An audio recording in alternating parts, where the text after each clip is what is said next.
자, 우선 우리의 현행 선거제도를 살펴보겠습니다. 그렇습니다. 한국식의 선거제도를 소선거구제라고 하죠. 음흠. 각각의 선거구마다 대표자 한 명씩을 뽑아서 국회에 보내는 제도예요. 네. 그런데 한국식의 풍습은 1등만 기억을 하잖아요. 이것은 한국 전체의 풍습이죠. 네. 안타까운 풍습이에요. 물론 이 풍습 아닌 방법으로 국회의원을 뽑은 적도 있었는데 그때는 자유당만 다 되는 아주 특이한 결과를 낳게 민정당만 되고. 네, 맞습니다. 그렇게 1등만 뽑히는 게 선거에서도 그렇죠. 그래서 예를 들면 이런 상황이 줄기차게 일어나요. 어떤 선거구에서 1등이 40% 득표를 얻었고 2등이 30%, 3등이 20% 이렇게 지지를 얻었다고 가정을 했을 때 그와 가장 가까운 결과가 최근에는 20대 총선이었습니다. 네. 그러면은 40%의 지지를 얻은 1등만 대표자가 되잖아요. 근데 이걸 쉽게 생각하면은 가장 많은 표를 받은 그 다수의 표를 받은 사람이 당선되는 거라고 말할 수 있지만은 네. 또 한편으로 보자면은 1등에 투표하지 않은 사람이 더 많은데도 1등에 뽑힌 사람이 국회의원으로 선출되죠. 네. 이러한 방식으로 대표자를 선출을 하면은 1등 당선자에게 투표하지 않고 다른 후보를 지지한 그 유권자들의 의사는 반영이 되지 않습니다. 네. 이것을 민의가 배제되었다 이렇게 표현을 하는데요. 소선거구 제도가 가지는 가장 심각한 결함 중에 하나죠, 이게. 그렇습니다. 누가 말해주지 않아도 사람들은, 그리고 특히 아마 우리 청취자 여러분들은 본능적으로 우리 선거제도에 뭔가 결함이 있다는 걸 아실 거예요. 제가 되게 감탄한 부분이었어요. 이번 사태가 벌어지고 나서 네. 이 선거제도의 결함에 대해서 논의를 하는 속도가 굉장히 빨라진 네. 걸 보고 확실히 사람들은 이렇게 똑똑하구나라고 느꼈었어요. 네, 딱 보자마자 알 수 있잖아요. 네. 국회만 딱 보고 있어도 알 수가 있는데 국회의원들의 그 어떤 행동거지나 그런 걸 보면은 별로 민의가 반영된 것 같지 않거든요. 그렇죠. 네. 민의가 반영돼서 저 사람이 뽑혔어? 춘천 시민들이 가장 많이 생각하는 문제입니다. 왜 하필 춘천입니까? 내가 저 사람을 뽑았어? 예. 김진태 의원 보고 있습니다. 예. 많은 사람들이 지금 손에 흙을 쥐고 있습니다. 너의 눈에 넣어주겠다고. 네. 맞습니다. 오버 유어 데드바디. 네. 현재 지역구 국회의원 가운데 상당수가 실제로는 자기 지역구에서 절반에 미달하는 득표로 당선된 경우가 많고요. 그렇죠. 50% 넘어가면 압도적인 승리라고 보통 표현해 줍니다. 네, 그렇죠. 한국은. 심한 경우에는 20%대의 지지만으로 당선된 경우도 있어요. 각 지역구마다 유권자 모두가 투표에 참여하는 건 아니잖아요. 투표율이 낮은 곳에서 40% 득표했을 때. 네, 그런 경우에는 실제로는 한 20% 정도의 그 정도만의 동의만으로 당선이 되는 거죠. 그리고 뭐 이번에는 이제 호남 지역에서 35% 38% 이렇게 받은 두 후보가 난립해 있는 경우. 네. 20대 총선엔 그런 경우 많았죠. 네. 근데 투표율도 높은 편이 아니야. 그러면 전국 최소 득표율 로 당선된 후보들이 많았을 것이다. 네, 그렇게 되죠. 투표에 참여했지만 선거에 반영되지 않는 표, 이것을 사표, 즉 죽은 표라고 하는데 한국은 매번 총선 때마다 1천만 표에 달하는 사표가 나옵니다. 그 1천만 표에 달하는 그 사표, 거기에 도장을 찍은 민의는 선거 결과에 반영이 되지 않는 거죠. 증발합니다. 그러한 사표 심리를 고려를 하면은 실제로 배제되는 민의는 더 클 거예요. 유권자 가운데는 될 것 같은 후보에게 투표하는 경우가 종종 있지 않습니까? 자기 지역구 당선자에게 힘을 실어주기 위한 그런 의도로 하기도 하고요. 혹은 자기의 투표가 무시되지 않기 위한 의도로 될 것 같은 후보에게 표를 던지는 그런 경우에는 완전히 자기가 동의하는 후보가 아님에도 불구하고 표를 던지는 거잖아요. 살아남고자 하는 인간의 본능과도 관련이 있습니다. 네. 예. 그래서 좀 더 밝은 데 가야죠. 네. 그래서 이런 경우에 그 더 센 정당의 후보자가 여러모로 유리해지죠. 한편으로는 별로 될 것 같지 않은 그런 군소 정당들에게는 불리한 방식이고요. 영원한 벽이죠. 네. 이를테면은 17년 전, 지난 그 2000년 총선에서 민주노동당은 지역구 투표에서 평균 13%의 표를 얻었습니다만은 단 한 개의 의석도 얻지 못했습니다. 소선거구 제도의 문제점은 또 있습니다. 하나는 선거구마다 인구수가 다르다는 거죠. 50명 사는 동네에서 대표자를 한 명 뽑는데 149명이 사는 옆 동네에서도 대표자를 한 명 뽑는다고 칩시다. 그러면은 그렇게 뽑힌 당선자들이 국회에 들어가서 그 국회에서 표결에 참여를 할 거 아니에요. 근데 그 국회의원들의 표는 또 각각 동일하게 한 표씩이 되죠. 그러면은 149명이 사는 동네의 유권자들의 의견은 50명 사는 동네에 비해서 3분의 1밖에 반영되지 않는 거죠. 따라서 인구 밀집도가 높은 지역, 이런 지역들은 당연히 대도시인데 대도시 유권자들의 표심은 실제 선거 결과에는 작게 반영이 되는 그런 효과가 있고요. 그렇습니다. 다만 2014년도에 헌법재판소 결정에 따라서 지역구별 인구 편차를 3대 1에서 2대 1로 그렇게 줄이게끔 해라. 그렇게 나와가지고 한국은 노력 중입니다. 네, 그래서 2016년 총선 때부터 그게 반영이 됐죠. 네. 하지만 여전히 50명 사는 동네의 유권자는 100명 사는 동네의 유권자에 비해서 2배의 정치적 힘을 갖게 되는 그런 그 문제점이 있는 거죠. 네. 과거에는 1980년대까지만 하더라도 한국하고 되게 유사한 선거제도를 유지하는 나라들이 다른 나라들 중에도 많이 있었어요.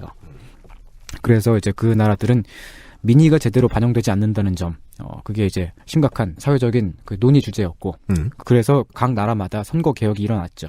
지난 30년간 그래도 선거제도를 바꾼 나라가 많은가요? 네, 많습니다. 실제로 뉴질랜드 같은 경우도 제가 알기로 1980몇 년도에 선거 개혁이 이루어졌는데, 그 전까지는 되게 몇몇 정당들이 독점을 하고 있는 체제였다가, 지금은 약간 유럽식에 좀 비슷하게, 그렇게 다당제 비슷한 형식으로 그렇게 바뀌었죠. 실제 득표수하고 의석수를 일치시키기 위한 그 각 나라마다 그 여러 가지 모델들이 있어요. 그 중에서 한국은 2002년 지방선거 때부터 유권자 한 사람이 2표씩을 행사하는 1인 2표 방식을 채택을 했습니다. 한 표는 후보자한테 던지는 거고요. 네. 한 표는 그 정당에 투표하는 방식이죠. 그때 이제 민주노동당에서 최초의 당선자가 나왔습니다. 그래서 이제 그 정당 투표제가 있는 까닭이 소선거구제의 결함을 보완하기 위한 목적이라고 생각하시는 분들이 종종 있는데 그러나 2002년도의 선거개혁은 사실은 소선거구 제도의 결함을 보완하기 위한 목적으로 시행된 것은 아니었습니다. 그러면요? 일단 이제 한국의 선거제의 역사를 조금 살펴봐야겠죠? 예. 한국에서 비례대표제가 처음 실시된 거는 1963년 총선 때부터였어요. 그 당시에는 비례대표를 전국구라고 불렀는데 네. 참고로 박정희의 군사 쿠데타가 1961년에 일어나죠. 그러니까 그 박정희 정권 때 처음 만들어진 제도라는 겁니다. 이때 그 비례대표제가 도입된 취지는 뭐냐면은 북한이 우리 땅이잖아요. 헌법상으로는. 네. 그러면은 북한 지역의 대표자들도 있어야 되는 거 아니냐. 네. 그러므로 이제 그 지역구 당선 비율에 따라 가지고 정당별 그 당선 비율에 따라 가지고 네. 북한 지역의 대표자들을 뽑자. 이북오도 국회의원. 네. 그런 취지였죠. 그래서 지역구 의석 비율에 따라서 박정희 일당의 그 군인들이 그렇습니다. 국회의원이 됐어요. 네. 결론이 되게 이상해요. 네, 그죠? 어쨌든 정해져 있는 거였죠. 예. 그 제도가 이제 전두환 때가 되면은 그 지역구에서 가장 많은 당선자가 나온 정당한테 비례대표 의석 3분의 2를 할당하는 방식으로 바뀌었어요. 더 나빠진 거죠. 그죠. 이것은 강원랜드식 비례대표제다. 네, 맞아요. 위너 takes all. 네. 네. 승자가 독점하는 제도죠. 당시에 그 5공화국 정부는 야당 의원들의 정치 활동을 규제를 하거나 심한 경우에는 감옥에 보내버리고 언론까지 장악을 하고 있었고 그랬기 때문에 여당은 지역구 투표에서 어지간하면 그 가장 많은 당선자를 낼 수 있었잖아요. 거기에다가 비례대표 의석까지 몰아줌으로써 국회를 독점을 할 수 있었죠. 네. 5공화국 당시에 얼마나 많은 사회적 저항이 있었는가 하고 생각해보면은 정말 많은 저항이 있었는데 그럼에도 불구하고 그런 민의가 국회의원 선거에 제대로 반영되지 못했던 것은 불공평한 룰 때문이었어요. 그리고 노태우 때가 되면은 그 일당한테 몰아주는 그 비례대표 의석 비율이 3분의 2에서 2분의 1로 절반으로 줄어들었습니다만은 네. 그래도 여전히 여당인 민정당에게 압도적으로 유리한 제도였죠. 이렇게 일당에 몰아주는 제도는 김영삼 때 문민정부가 들어서면서 폐지가 됐고요. 네. 그리고 문민정부 때는 또한 그 지역구 당선자 비율 대신에 총 득표 비율에 따라서 비례대표를 선출하게 했습니다. 예. 이게 그 당선자 비율에서 득표 비율로 그게 달라지면은 2등, 3등에 투표한 사람들의 투표 의사를 조금씩이나마 반영할 수 있었다는 뭐 그런 점에서 이제 그 달라진 면이 있는 거죠. 그렇지만 1등에게 보너스를 더 준다는 점에서는 달라진 게 없습니다. 네. 그리고 그 이후에 그 사소한 개정이 있긴 했습니다만은 기본적으로는 이 제도가 2001년까지 이어졌던 거죠. 네. 이 제도가 2002년부터 현행 비례대표제로 바뀐 까닭은 헌법재판소의 위헌 결정 때문이었는데 당시에 그 위헌 판결의 그 주된 사유는 모든 정당이 모든 지역구에 후보자를 내는 건 아니라는 거였습니다. 네. 국민승리 20일에 투표하고 싶은 유권자가 있어도 자기 지역구에 국민승리 20일이 후보자를 내지 못하면 네. 그 정당에 투표를 할 수가 없는 제도죠. 이거는. 그렇죠.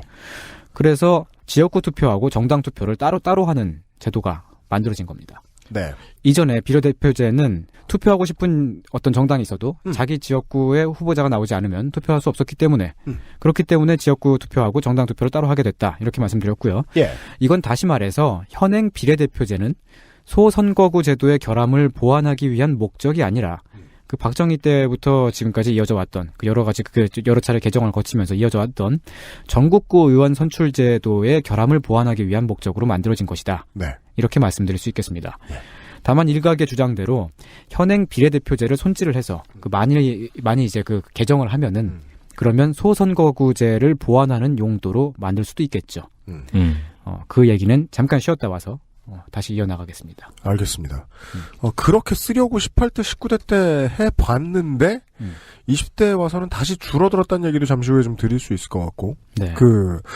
90년대, 80년대 분위기를 생각을 해보면 삼김이 어떻게 움직이느냐에 따라서 정당 이름들이 달라지고 해초 모여가 달라졌단 말이죠. 네.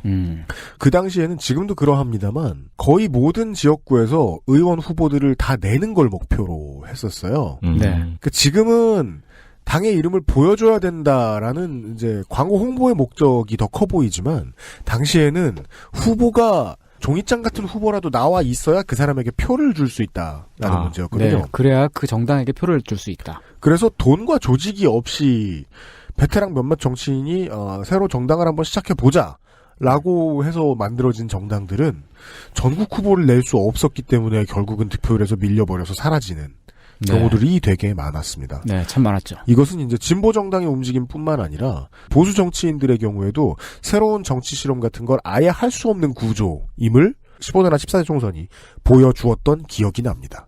그러면은 어떻게든 사람을 끌어오는 게 제일 중요한 목표였겠네요. 사람을 끌어와도 안 된다는 말씀을 드린 거예요. 돈이 있어야 되거든. 아, 그렇구나. 네. 돈이 없구나. 예. 그 정치의 일반적인 그림이긴 하죠. 돈이 있어야 사람이 몰려든다.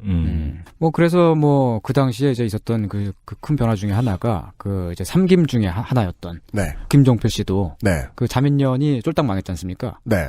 그런 그 변화도 있었죠. 그런 말씀을 드리고 있었습니다. 네. 네.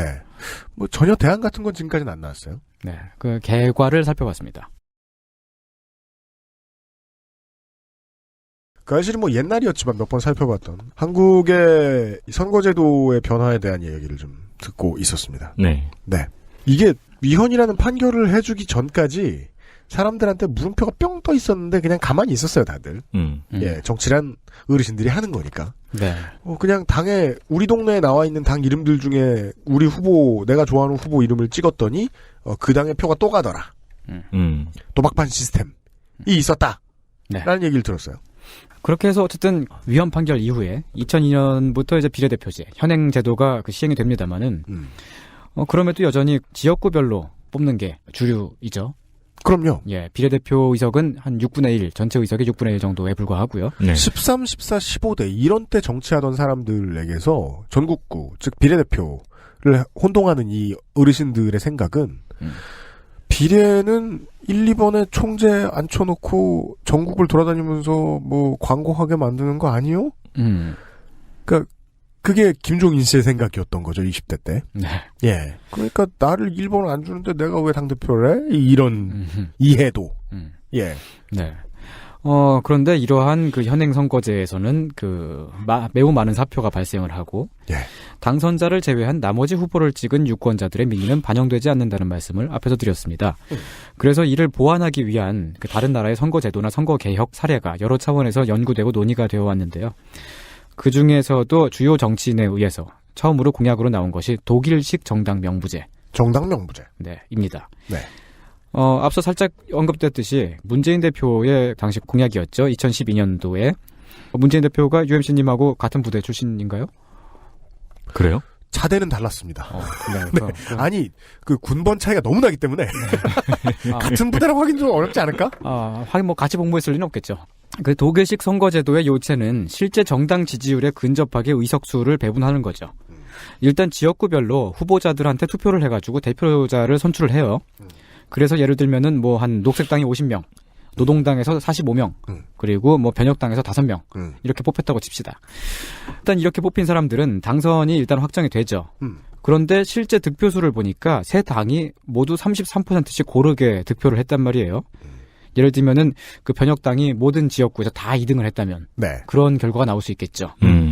그런 경우에는 이제 그 전체 의석수가 예를 들어 그 300석이라고 치면은 녹색당 100명, 노동당 100명, 변혁당 100명 이렇게 전체 의석수를 채우게 되는 거죠. 그러니까 그 일단 당선된 사람들은 그대로 있고 네. 그 당선된 그 의석을 제외한 나머지 의석들의 그 규모를 이제 그 정당 득표율에 따라서 메꾸게 되는 거예요. 그렇습니다. 이렇게 되면은 변혁당 같은 경우는 지역구 당선자를 5명밖에 내지 못했지만 나머지 95명의 비례대표자가 선출됨으로써 그 당을 지지한 사람들의 민의를 선거 결과에 반영시킬 수 있게 되죠. 그렇게 됩니다. 네. 당락이 아니고 그 득표율 퍼센테이지가 반영이 되는 거죠. 크게. 네. 이런 방식이 한국의 비례대표제하고 크게 다른 점이 있죠. 한국의 비례대표제는 전체 의석수가 아닌 비례대표 의석수만을 정당 득표율에 따라서 배분을 하고 있지 않습니까? 그러면은 어떤 정당이 10%의 지지를 받았다고 하더라도 지역구 당선자를 한 명도 내지 못한 경우에는 국회의석의 10%인 30석을 가져가는 것이 아니라 네. 비례대표 의석의 10%인 4석만을 가져가게 되죠. 그렇습니다. 실제로는 4.7석이 되는데 네. 0.7명은 그 뽑을 수가 없으니까. 네. 4석. 딱 4석이 되죠. 육시를 할 수는 없으니까. 네, 사람을 쪼갤 수는 없죠. 솔로몬처럼. 그래서 전국적으로 10%. 이 10%의 지지라는 거는 한국 사람 10명 가운데 한 사람이 지지한 거니까 굉장히 많은 비율인데 네. 그럼에도 실제로는 국회의원 4명만을 뽑아놓는 데에 그치게 되죠. 네. 이런 걸 병립식이라고 하는데 그러나 독일식 선거제도, 다른 말로는 연동식이라고 하는데 이 연동식 제도를 도입한다면 10% 지지를 받은 정당이 30석을 가져갈 수 있게 됩니다. 네. 이렇게 될 경우에는 상당히 큰 변화가 일어나죠. 우선 현행 선거제도로는 단 한 석도 갖지 못하는 몇몇 군소정당들이 원내에 진입하게 되는 가능성이 조금 커지고요. 양당, 지금은 사당인 양당의 대표들이 평생 똑같은 답을 할 수밖에 없는 이유입니다. 네. 정의당 좋은 일을 뭐하러 해줘? 네. 그리고 그 작은 정당들도 조금이나마 그 정치적 의사를 국회에서 말할 수 있게 되는 네. 그런 변화가 생길 수 있죠. 이번에도 비례대표 퍼센티지 순으로 숫자 그대로 의석수를 나누면 정의당은 이것보다 많은 의석을 가져가야 됐어요. 그렇죠. 네. 네. 한편으로는 몇몇 거대 정당들의 독과점 체제가 일단 무너질 수가 있고요. 다만 여기엔 좀 단점이 있는데 군소 정당 가운데는 진보 정당만 있는 게 아니라 이상한 정당들도 있지 않습니까? 그런 이상한 정당들의 난립을 막기가 좀 어려운 그런 단점도 있죠. 독일식 선거제 도입은 한때 상당히 좋은 아이디어로 각광을 받았어요. 특히나 이제 굉장히 유력한 정치인이 공약으로 내세웠기도 했고. 그렇지만 박근혜 대통령의 당선으로 일단 지금은 물 건너간 상태죠. 지난 2014년 헌법재판소에서 선거구 획정을 다시 하라 그런 판결을 내면서 다시 한번 논의된 적이 있었습니다. 그 선거제 개편을 놓고서. 네. 그렇지만 그때는 민주당이 적극적으로 추진을 하지 않았었어요. 여기서 약간 수정한 방안이 이제 재작년에 이제 2015년이죠. 네. 총선 끝나고 나서 아닌가요? 그때 민주당 지방선거가 끝난 뒤죠. 네네. 지방선거가 끝난 뒤에 민주당의 당론으로 약간 채택이 된 것 같은데 그래도 정말로 현실화할 수 있을지는 약간 아직 좀 미지수라고 저는 보고 있습니다. 네. 왜냐면은 현재 상황에서는 민주당이 선거 개혁을 통해서 얻을 수 있는 이득이 그다지 크지 않을 수도 있거든요. 그렇죠. 네. 네. 그래서 향후에 다음번 총선 때쯤에는 이 방안이 다시 떠오를지도 모르겠습니다만은 현재로서는 일단 동력을 잃었다. 지난 20년 내로 독일식 정당 명부제를 택했을 때 민주당이 손해 안 볼 수 있는 유일한 시기를 살고 있어요, 지금 우리는. 네. 민주당 지지도 인플레가 어마어마하기 때문에 지금 이대로 갑자기 정당 명부제로 바꾼다고 해도 민주당은 여전히 과반 정당이에요. 근데 지금은 잠깐 잘 된 거잖아요. 네. 지금 갑자기 정당 명부제 하자 그러면 당내의 어르신들이 그러겠죠. 지금 너무 거만해하면 안 된다. 그래서 계속 엄마한테 곤란한 질문을 받은 사춘기 소년 같은 태도를 취하고 있잖아요. 응? 나 침대 밑에 테이프 뭐야? 네, 이마 위에 물음표가 딱 떠있고. 네. 그냥, 중소기업 지원법 자리에 이렇게 나와 있는 정경련 회원사들처럼 굴게 돼 있습니다. 네. 어쩔 수 없다. 그래서 그 대신에 나온 것이 기존에 있는 비례대표제를 보완하자고 하는 그런 온건한 개혁안이 또 있었죠. 현행 한국식의 비례대표제는 정당 득표를 의석수의 고지고대로 반영하지 못하는 단점이 있지만 그 주요 원인은 비례대표 의석수 자체가 너무 적다는 데 있습니다. 네. 국회의석 300석 가운데 비례대표가 47석밖에 안 되니까 6분의 1에 불과한 거죠. 네. 이걸 확대해서 전체 의석수 대비 절반가량으로 점진적으로 그 비례대표 의석의 그 비율을 끌어올리자. 네. 이런 제안이죠. 이런 주장은 지난 2015년에 선거구 개편이 계속 늦어지고 있던 그 상황에서 시민연대 차원에서 등장을 했습니다. 지금이 팍 늘릴 때다. 네. 비례대표제 확대는 상당히 온건한 방식이지만 그렇기 때문에 기존 거대 정당들의 큰 저항 없이 받아들여지기 쉽다는 그런 장점이 있죠. 네. 그리고 이 방안은 더 나은 선거제로 가기 위한 하나의 징검다리가 될 수도 있고 네. 네, 그런 거죠. 미래를 그다지 겁내하지 않은 보수 정치가들도 이 문제에 대해서는 합의를 해줄 만한 네. 유동적인 반응을 보일 때가 많았지만 네. 결국 그 2015년 그 시점에 가장 큰 걸림돌은 그거였어요. 그 누구도 십자가를 지고 국회의원 수가 늘어나야 된다는 말을 할 수 없었던 거죠. 그런데 선거구는 조정이 되다 보니 거의 모든 지역구 사무실을 두고 있는 정치인들은 아우성이고 국회의원의 의석만 늘리면 상당히 전향적으로 변할 수 있는 상황이었는데 그것을 할 수 있는 정치인은 아무도 없었습니다. 네. 예. 게다가 또 정치개혁 시민연대에 참여하셨던 그 분들의 주장도 깊게 들여다보면은 그 안에서도 역시 약간의 의견은 있는 것 같아요. 저마다 일단 꼽는 그 지역구 의석하고 그 비례대표 의석의 그 합당한 그 비율, 그게 저마다 조금씩 다 다르고요. 또 어떤 분은 국회의원의 정수를 늘림으로써 비례대표 확대를 주장을 하시는 분도 계셨고. 네.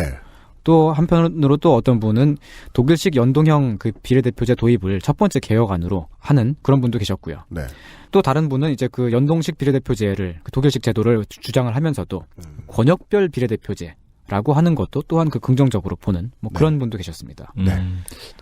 여기서 그 앞에 방금 말씀드린 연동식 비례대표제, 이건 독일식 같은 형태인데요. 그렇다면 권역별 비례대표제는 뭐냐? 네. 이거는 그 독일식 제도를 수정을 해서 선거관리위원회가 제안을 한 거죠. 연동식 제도가 갑자기 딱 도입이 되면은 그 지역구에서 내리 당선된 그 2선, 3선 의원들이 있지 않습니까? 그 의원들이 반발을 할 수가 있고 또 그 의원들이 그 자기 지역구 주민들하고 이해관계에 따라서 강하게 결속된 경우에는 더욱 그럴 수가 있습니다. 콕 집어서 새누리당이 반대한다는 얘기죠. 네.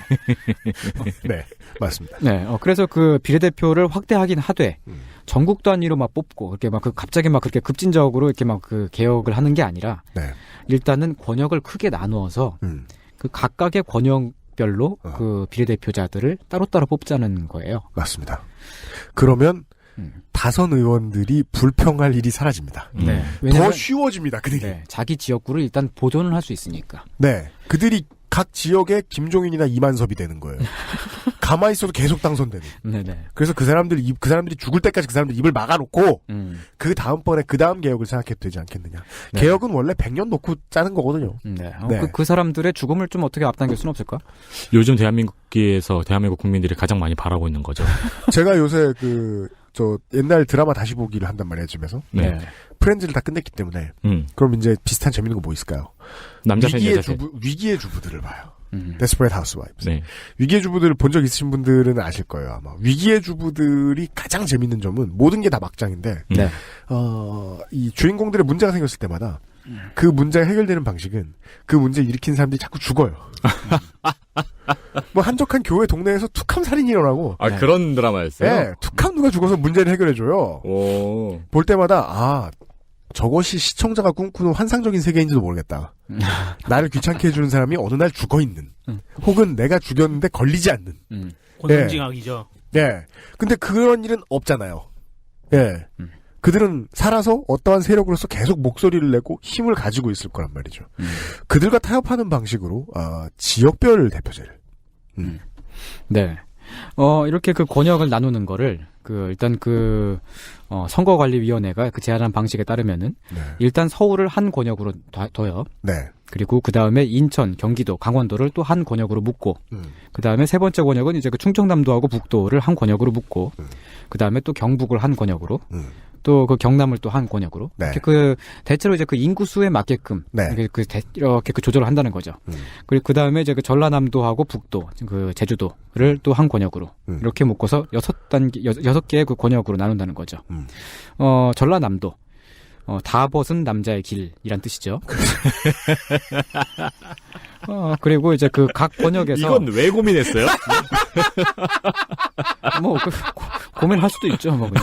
아니 되게 유치한데 감탄하게 돼. 그러니까요. 나도 윤세민이 한 거랑 똑같이 질문하게 돼. 이건 왜 고민한 거예요? 그러면 저 영어로 번역하면 스트리킹 웨이, 스트리킹 맨즈 웨이. 네. 네. 전라남도를 지켜야 늦게 잡힌다. 그래야 광고를 오래 할 수 있다. 그 내일 얘기입니다. 네. 내일 방송분입니다. 네. 자. 그리고 이제 그 각 권역에서 나온 그 정당별 그 득표율에 따라서 그리고 또 그 각 권역의 인구수에 따라서 그 권역별로 비례대표 의석을 할당하자. 이렇게 하는 제도죠. 근데 그 선거관리위원회가 제안한 이 제도로 이렇게 그 바뀌었을 때 정당별 그 변화가 어떻게 되느냐. 그걸 이렇게 계산을 해보면 말이죠. 네. 작년 총선에서 6석을 얻었을 뿐인 정의당 같은 경우는 똑같은 득표율을 똑같이 그 기록을 한다라고 그렇게 가정을 했을 때 26석을 얻을 수가 있게 돼요. 네. 이건 반대로 말하면은 선거 제도 때문에 20석을 지금 갖지 못했다고 설명할 수도 있네요. 네, 지금 정의당이 그만큼 손해를 보고 있다. 실제 그 득표율, 지지율에 비해서 네. 그렇게 설명할 수도 있죠. 몇십 년째 그래왔습니다. 네, 그리고 또한 마찬가지로 국민의당도 약간의 의석을 더 가져갈 수가 있습니다. 이렇게 선거제가 바뀌었을 때 말이죠. 하지만 민주당과 새누리당은 의석수가 조금씩 줄어들고요. 네. 줄어들지만 그 독일식 제도를 도입할 때에 비하면은 적게 피해가 상당히 적게끔 줄어들게 되고. 네. 하지만 또 이 그 연동식 비례대표제를 전면 도입하는 것보다는 방금 말씀드렸네요. 피해가 적다. 네,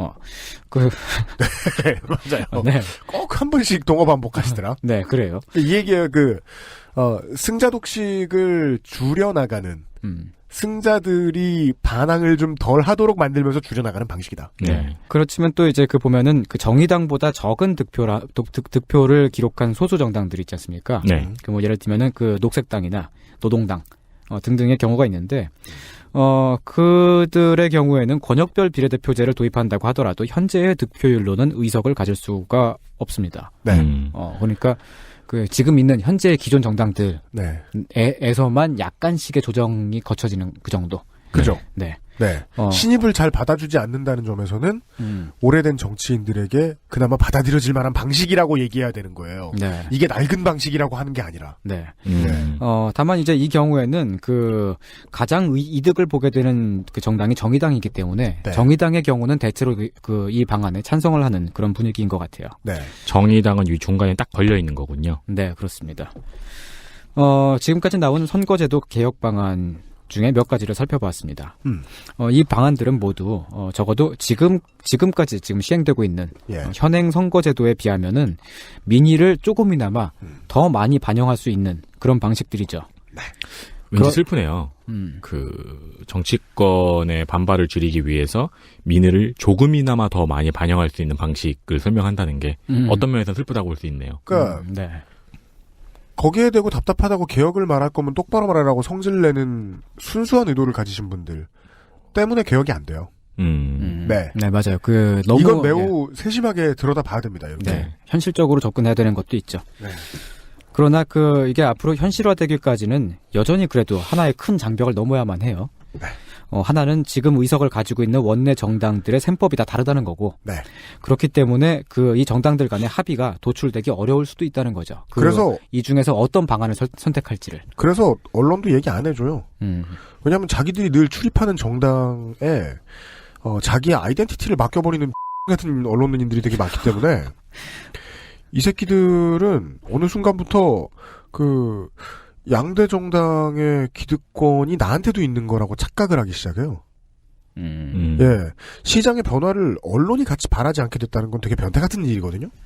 선거구가 바뀌는 거에 대해서 언론이 늦게 적응할 거라는 걸 지들이 알기 때문에 새롭게 적응할 상황을 만들지 않고자 한다는 것도 좀 분명해요. 네.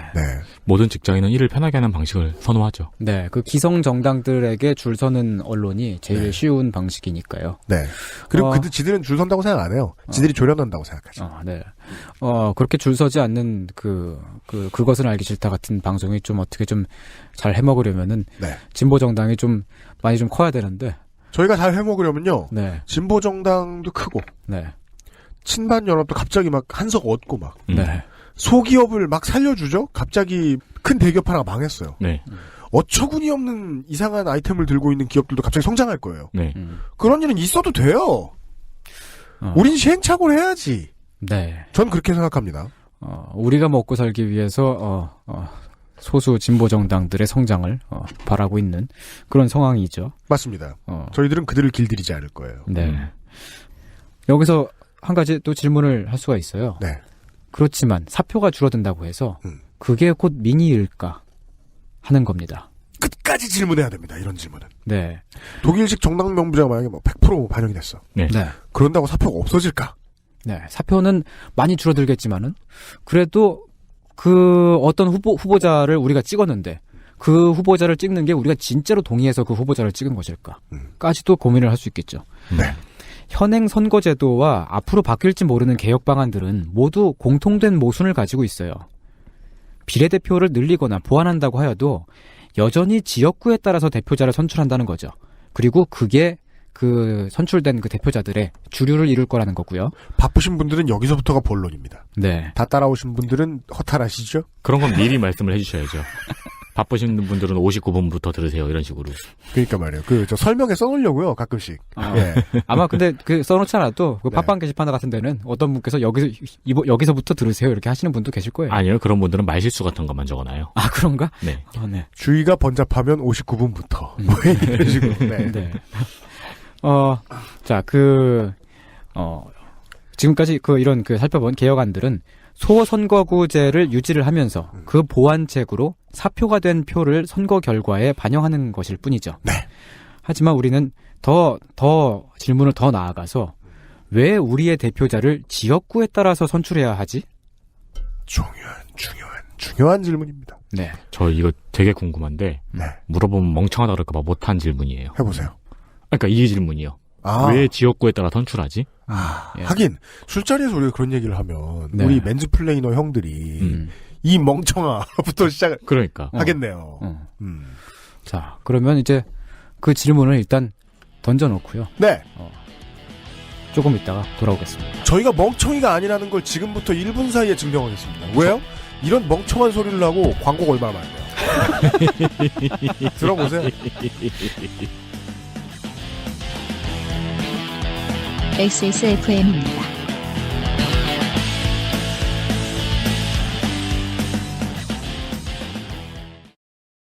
콕 집어 콕